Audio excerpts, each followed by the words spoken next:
Steeler Nation, we are officially back. Draft is coming up. I know Mike over there, it's his favorite time of the year.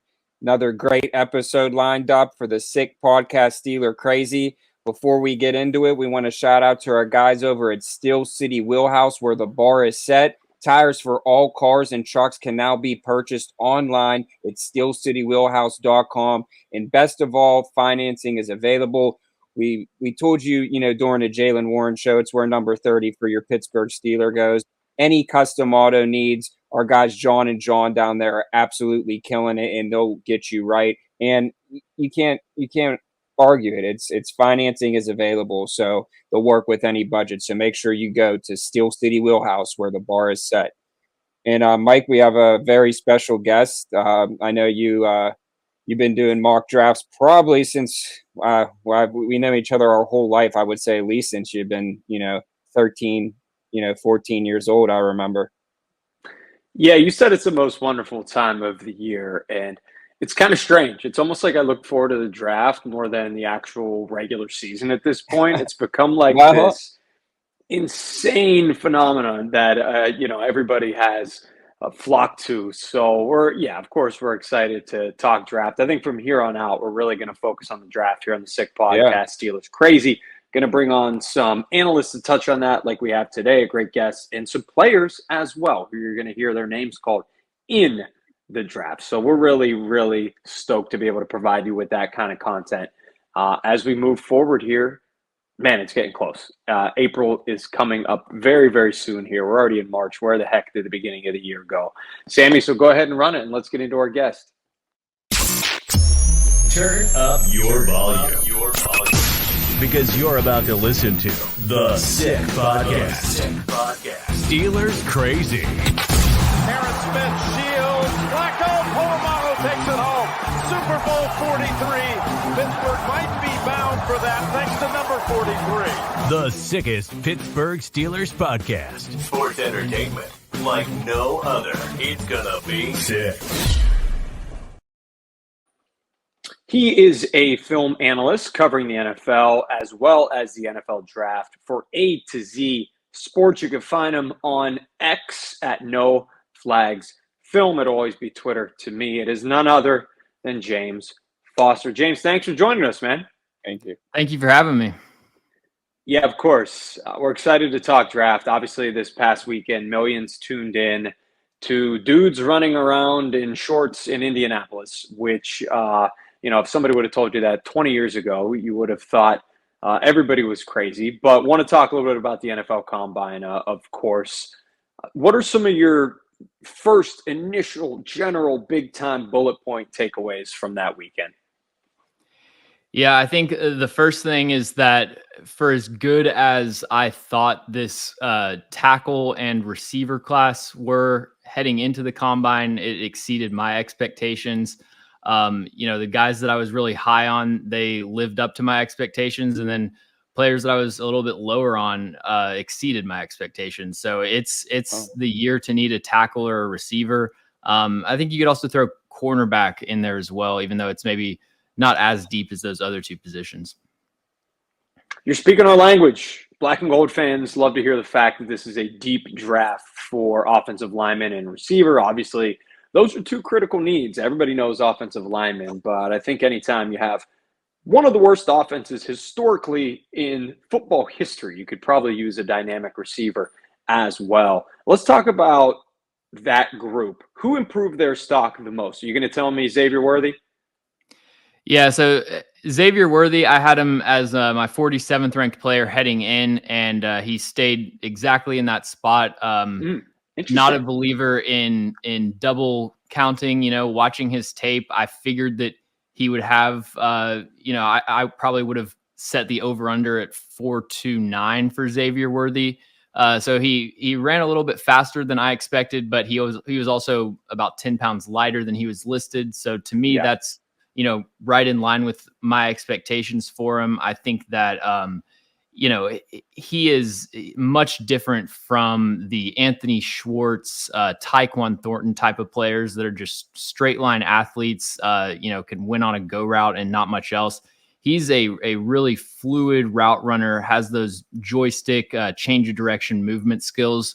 So to me, he's a lot closer to a Zay Flowers or Tank Dell type of player. But I think the contested catch ability or lack thereof is a major problem with Xavier Worthy. 15 for 43 on his career. He basically has to be wide open to bring the ball in. So I think his production is going to be kind of limited, but I think especially in like a high powered offense with a big arm quarterback, he could be a big play machine. Dude, I fully agree with that take. Have you seen this list that's bopping around on X that has in order the receivers who have run the fastest 40s in combine history? These are guys who have never reached an 80 rating in Madden. You're talking guys from John Ross, of course. Everybody knows the record holder previously. Jacoby Ford, Thornton, you mentioned him, Hayward Bay. Honestly, the most productive on this list might be Dante Stallworth and Paris Campbell. Actually, I would probably say Curtis Samuel, number one. Why is that the case, man? I mean, are 40 times at this point like a detriment? It almost seems that way. Like it's almost like the ideal 40 time is a 4.41. If you get lower than that, it starts to be a little bit concerning. I do think Zay Flowers is a better player than the majority of those guys on that list, especially just the pure speed threats, like we mentioned. It's weird. I think that obviously there's nothing about having that elite speed that should be a detriment to your ability to play in the NFL. I think that, it's probably just a case where these guys that run the crazy 40 times end up getting overdrafted, and it's a lot of just more track stars that don't really have the football skills that you need. Yeah, John Ross, a very, very fine example of that. And Darius Hayward-Bay, former Steeler. If the late, great Al Davis was still around, that Worthy would not get past the Raiders. That's for sure. And I'm not sure what they're at, 13 maybe. I want to talk about the Pittsburgh Steelers and the quarterback position. Obviously, we've talked about it ad nauseum on this podcast. It's one of the biggest stories in sports at this point. Anytime you turn on any mainstream media, they're talking about Justin Fields or Kirk Cousins and, the fact that Kenny Pickett might not be it moving forward. I found their lack of interest in the second-tier quarterbacks very interesting. Didn't talk to Penix, didn't talk to Nix, didn't meet with even McCarthy, who sounds like he's going to go a little bit higher than those guys. What do you kind of make of that? And where do you kind of rank Penix and Nix in the grand scheme of things?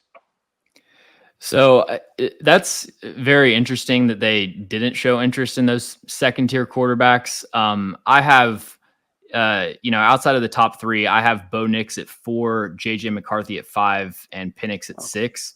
I'm actually a lot higher on Bo Nix than a lot of people. I think, his production and overall stat line is very inflated by screen passes, but when you actually dig into the tape and you watch him operate downfield concepts, he has a very good arm. He's extremely accurate. He can throw with anticipation over the middle of the field, and he's a really good athlete as well, both as far as playmaking outside of structure and, taking a read option, making the first defender miss, and then getting 20 yards down the field. So I have a first round grade on Bo Nix. I think that would have been a great option for the Steelers to pursue. And if McCarthy had fallen, then, I think that wherever McCarthy's going to go at this point is going to be too high for me personally. So I wouldn't be in favor of them like trading up for McCarthy into the top 10 or top 12 or something. But, if you could get him in the teens or the early 20s, I think, I would be good with McCarthy. And, Penix, I think that he had some great performances in some primetime games. The 2 Oregon games and then the semifinal against Texas were probably his 3 best games of the year. The middle stretch of the season, there's a lot of rough tape out there for Michael Penix. The accuracy, he has the ability to throw those frozen ropes down, 25 yards down the field and fit it into tight windows, but the down to down accuracy isn't there for me. And then kind of some concerns about him being a statue in the pocket, although I do think he's more athletic than people are giving him credit for. Apparently, what's come out of Indy is that his medical examinations were all positive meaning good in this case. And so if there's no medical concerns with Michael Penix, I think, early second round for him could be an option. But yeah, I mean, if they're not looking at that second tier of quarterbacks in the draft, then you're kind of sorting through the garbage, I guess, with the free agent options. Kirk Cousins is probably a little bit better than that, but I think that Justin Fields is kind of a risk, and then someone like Ryan Tannehill, I think his best days are behind him. Yeah, well, that was kind of a nice segue into my next question. What were your initial thoughts on Kenny Pickett coming out, and what are your thoughts now? Obviously, it hasn't been good stat-wise for him. So, yeah, I thought that I'd have to go back and check. I know he was somewhere in the 30s. I think I ended up with him as quarterback 2. I had Sam Howell, I think at like 32 on my board. Kenny Pickett, I would say probably 35, and then Malik Willis somewhere in the late 40s. I thought that his best trait was his playmaking instincts outside of the pocket, accuracy throwing on the run, and ability to throw with touch. But, for an older player with such a limited arm, that's just about as high of a grade as I could have on him. I was actually really pleasantly surprised by what he showed as a rookie. And then, he has that basically perfect preseason, and I'm thinking like, okay, yeah. Kenny Pickett's about to, everyone in Pittsburgh did too. We were ready for the Super Bowl parade. From an outsider's perspective, I don't even blame you guys for buying into the hype, because that's really, it seemed like that's what the trajectory was. And so, I think that there might still be something in there for him, but I feel like it would have to come in with a change of scenery. And it's like, I still think the upside with Kenny Pickett is the 12th best quarterback in the NFL. It's not like he has this rocket arm and all this potential in the world where it's like, man, if we get rid of him, we could be regretting this down the line. So, you guys know more about probably what's actually going to happen than me, but I would probably not be betting on him being the quarterback of the future. Yeah, and I mean, this is totally, and I'm a University of Pittsburgh guy. I didn't go there, but I covered them and family members. And I honestly think that if he didn't go to Pitt, that people wouldn't that he would have already been gone. That's literally, and that hurts me to say that, but at the same time, I'm not coming on our podcast and saying, hey, everything, it hasn't been good. And will it get better? I hope. They think Arthur Smith's going to come in and change. I think that the problem is deeper than that. So we'll see. That's all we can do. So there's a lot of names obviously going around. Let me pull up a few, and just going to get some takes popular in Pittsburgh. So we're going to start with Jackson Powers Johnson. Just, give a little telling the tape on him, because he's coming up on all these Steeler mock drafts. Yeah, Jackson Powers Johnson has been my top center since I started digging into this class. He was about probably the 4th or 5th center that I watched, and I was immediately like, yeah, this is the top guy. One of the heaviest centers in the NFL, or that would be one of the heaviest centers in the NFL, but you wouldn't know that from the way that he moves around the field, how explosive he is getting downfield on pin pull, sweeps, screen passes. He allowed 1 pressure last year. Now, center's a position where you're not always facing a ton of difficult one-on-one pass rushing assignments, so you might go through a Jackson Powers Johnson game and there might be 3 true one-on-one reps. So some of those numbers can get a little bit inflated, but then he shows up to the Senior Bowl and looks just as good as he looked on his college tape. You see rock solid anchor, the ability to recover laterally in pass protection. There were a couple reps where he got beat initially, but then he was able to slide over, cover a lot of ground, seal off that A gap. And he's just a nasty block finisher. Some of the most dominant tape, tossing linebackers around like ragdolls.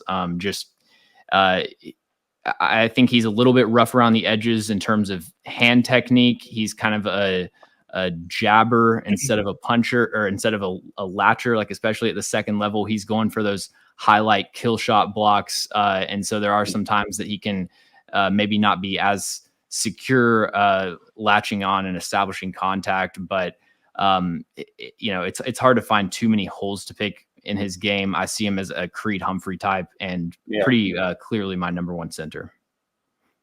Yeah, so another name, obviously another kind of local guy, Zach Frazier, WVU. Yeah, I really like Zach Frazier. He's my second ranked center in this class. I thought that I was a little bit higher on him. I watched like the first half of his season maybe a couple months ago, and then I finished up the rest of his games a couple weeks ago, and I thought that he had kind of an inconsistent finish to the season over the second half. There are times that his short arms kind of limit his reach and his range of impact.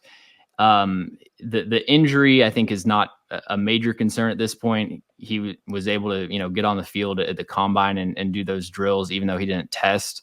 But for me, the biggest issues with Zach Frazier ultimately come down to length. He'll let defenders, establish first contact sometimes. On down blocks, he can get locked out, let them separate, and doesn't always sustain from blocks.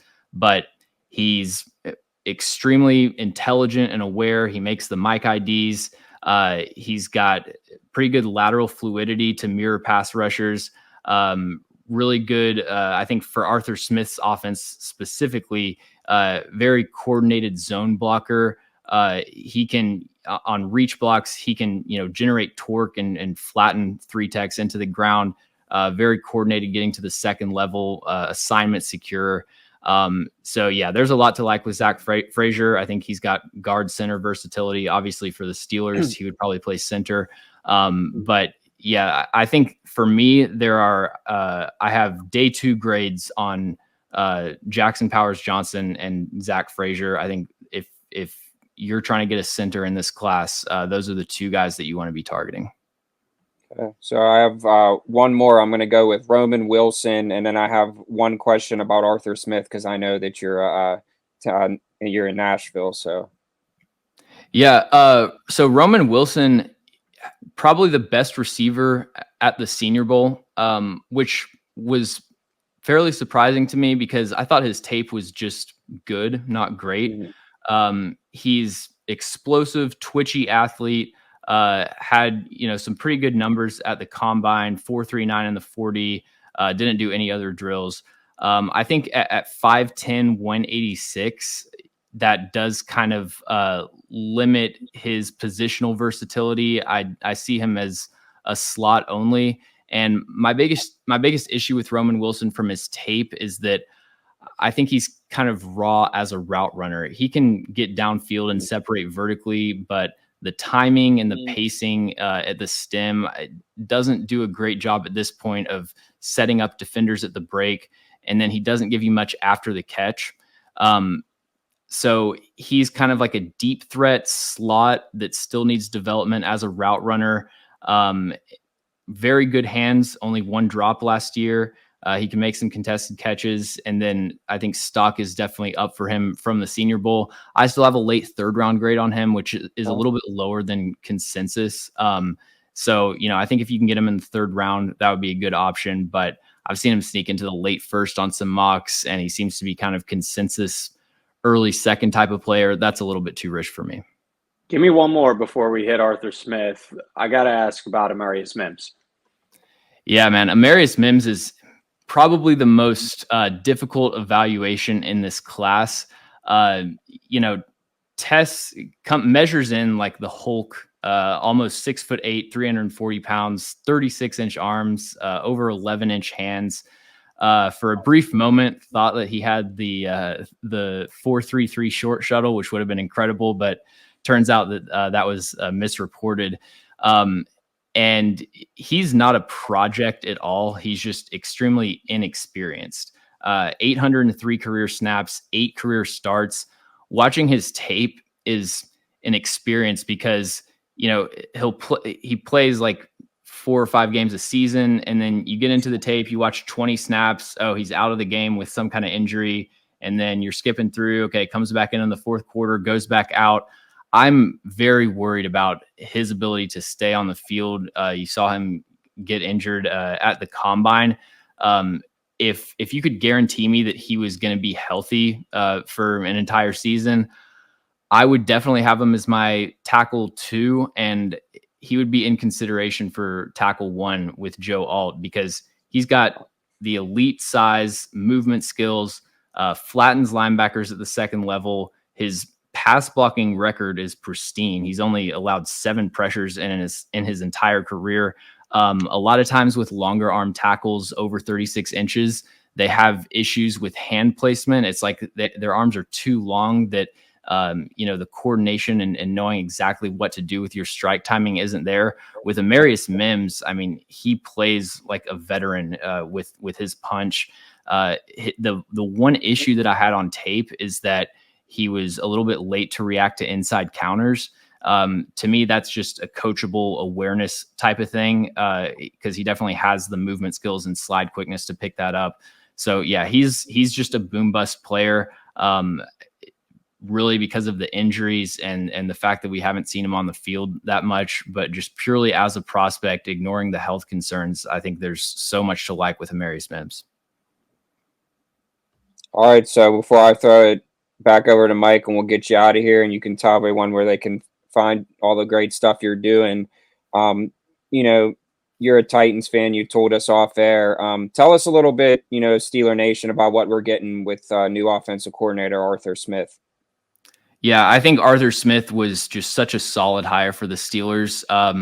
So many of the things that plagued their offense schematically over the last few years, he is the exact opposite of that. His goal is to attack the middle of the field first and foremost in the passing game. We're going to finally get to see Diontae Johnson run something other than a curl or a deep out. Dude's one of the most electric route runners in the NFL. He can run something that's in breaking. It's going to be, the running game is going to be outside zone and duo are going to be the 2 main concepts. And then they'll run some toss sweep, good stable of running backs in Pittsburgh. And I think he'll do a good job of, making their skill set shine. I think that the usage of his skill position players, I think, has been kind of overblown by the fantasy community. When you look at it case by case, like, I think the one valid criticism is that they didn't use Drake London nearly enough this year. But I mean, he was extremely productive as a rookie. To me, that's really just a 1-year thing. With Bijan Robinson, Tyler Algier taking some of his carries, it's like, I don't blame them for not wanting to run their first round running back pick into the ground as a rookie. With the Steelers, like, they've got a really good 1-2 punch. So I think that's good. And then Kyle Pitts was injured this year, playing through an injury, not nearly as dynamic as he was early in his career. So it's understandable that he didn't have as high of a target share. So for anyone that's concerned about that, I think that George Pickens and Diontae Johnson are still going to get fed in this offense. And I think just a really refreshing changeup from how stale the scheme was over the past few years.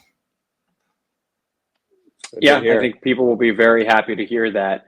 Before I let you go, James, touched on something earlier that I caught that I want you to hit on really quickly. It doesn't exactly seem like you're driving the bus for the Justin Fields campaign trail, are you? I think that for the Steelers, my first choice would definitely be drafting a rookie from this class. With Justin Fields, like, I think the running, what he can do with his legs is incredible. He has flashes of brilliance as a passer. They're just still in his 4th year, too many examples of him being indecisive, throwing over the middle of the field. And this is not like getting to your 3rd read and you're a little bit hesitant to pull the trigger on a backside dig or something. This is like play action glance. There's one route that you're targeting in this entire concept. The middle of the field's wide open. receiver is screaming open out of his break and you're double clutching and then taking a sack or scrambling for 2 or 3 yards. And if you can fix that, then I think he could be a really good quarterback. But my confidence level in that happening is decreasing with every year that we continue to see the same problems. And for Justin Fields, you're going to have to trade probably a 2nd round pick for him and then pay him. I just think that with the draft and, how many quarterbacks that are worth top 50 picks in this class, I think there are so many better options. And I even think Kirk Cousins at a much higher price would be preferable to Justin Fields. With that being said, though, I mean, I still think he would be an upgrade over Kenny Pickett. And, Justin Fields with these offensive weapons, if you can address the center position and then, find an answer at left tackle, I still, that's a playoff team, but you guys can answer this, but I feel like Steelers fans are about fed up with just making the playoffs. Yeah, just about. That's fair to say. We like to say around here, the standard is the standard, and the standard has become 10-7, sneak into the playoffs and lose. So we've been rooting for a 3-14 season because I think Mike Tomlin's greatest accomplishment, the fact that he's always over 500, ironically has come back to bite the Steelers a little bit because they're in purgatory. There's no question about it. Dude, this has been absolutely amazing. Tell everybody where they can find it. Yeah, on Twitter or X at NoFlagsFilm. And then on YouTube, I'm doing scouting reports on as many prospects as I can until April. And that channel is A to Z Film Room on YouTube. So check that out. Who's the next prospect we got coming down the pipe? Working on Tyler Guyton and Kingsley Suamatea right now. That's another one that's coming up on the Steelers radar. Tyler Guyton, very intriguing. Could be a potential there at 20. We got a lot of great insight, dude. Thank you so much. Really a pleasure. James. Hopefully have you on at another time. Thanks, James. Thanks for having me. Take care. Man, he was excellent breaking things down for us. I know our viewers are going to take a lot of information from this in regard to the traits of these prospects. I think a few things that stuck out to me. One, how high he was on Bo Nix, because I think I've made a lot of Kenny Pickett comparisons in that he's older, had about 5 years in college, and the first 4 years was not very productive, and then his 5th year just absolutely exploded. And then what he said about Amarius Mims and the fact that he's boom or bust. He could be one of the best players that come out of this draft, or maybe he won't stay on the field. So I wonder where the Steelers stand on him, because I have mocked him to the Steelers a few times early in this process. Yeah, and the same thing about Zach Frazier. I mean, you have a guy like James who's literally watching their whole entire season, just breaking down everything. So for him to say that too, because I was kind of high on Zach Frazier, just the stuff that I've been reading on him. But after listening to that, maybe I'll go watch some film myself. Dude, he said Jackson Powers Johnson is like Creed Humphrey. You see Creed Humphrey's name thrown around on Twitter all the time because everybody thinks the Steelers should have taken him over Pat Freiermuth in the 2nd round, or in the 1st round over Najee Harris. You're talking 3 years ago at this point. I like Pat. I think he's a really good tight end, and I don't think it's shaming Pat at all. But Humphrey was the missing link there. And part of that also is because they took Kendrick Green and started him immediately at center. If they go and find a competent center and you still get Pat Freiermuth, nobody's really bitching about the Pat Freiermuth pick. But if you can add JPJ at 20 or trade down and add JPJ or Frazier and then still, get some other positions like inside linebacker, corner, defensive tackle, and wide receiver in that middle portion of the draft, you're going to hit a home run. In free agency, they're looking to hit a home run too. So we're going to have a ton of content, man, in these next couple of weeks. Yeah, and I think you said it. It really made me think today. I think you tweeted it out. We can't really critique anything yet because it's a new era. Like, this is the Omar Khan. I mean, you got to kind of let things blossom and before, it's March. Like, we're sitting here like every single thing. I mean, and it's funny because, and I'll end it on this. we had fun on Steelers Twitter doing our little, the sick podcast, everyone voting. But the whole thing about it is the whole time it's probably just going to be Kenny Pickett and Mason Rudolph again, just like last year. And, Mason won. Rudolph Mason won. Russell so Wilson, thank you, Justin everyone. Fields, Kenny Pickett, He was patient. Michael Penix. I like Mason. I mean, I do. I'm not against it. I don't think that he is rather Mason to win a Super Bowl, but I think that you heard what Diontae Johnson said. I'd rather have Mason over Kenny, Tannehill, and Nix. But Kirk Cousins for me, like I said before, throw the bag at him. Cousins. He gives you a chance. Kirk to win Cousins or Russell Wilson, I'll take. Justin Fields. I'm convincing myself into Russell too, because I do think he can still play, even though he's a bit of a butthead. Hey, he's a Subway guy. You like Subway, so maybe eat fresh. You never know. All right. Well, hey, it's been another great episode. Like I said, we're keeping the draft stuff rolling. We have a very special guest on later this week, so make sure you subscribe on the Sick Podcast, Steeler Crazy. I'm Jay York Football. Shout out to Steel City Wheelhouse, where the bar is set. And this is Mic'd Up Sports 1. We'll see you in a few days. Have a good one. Here we go, Steelers.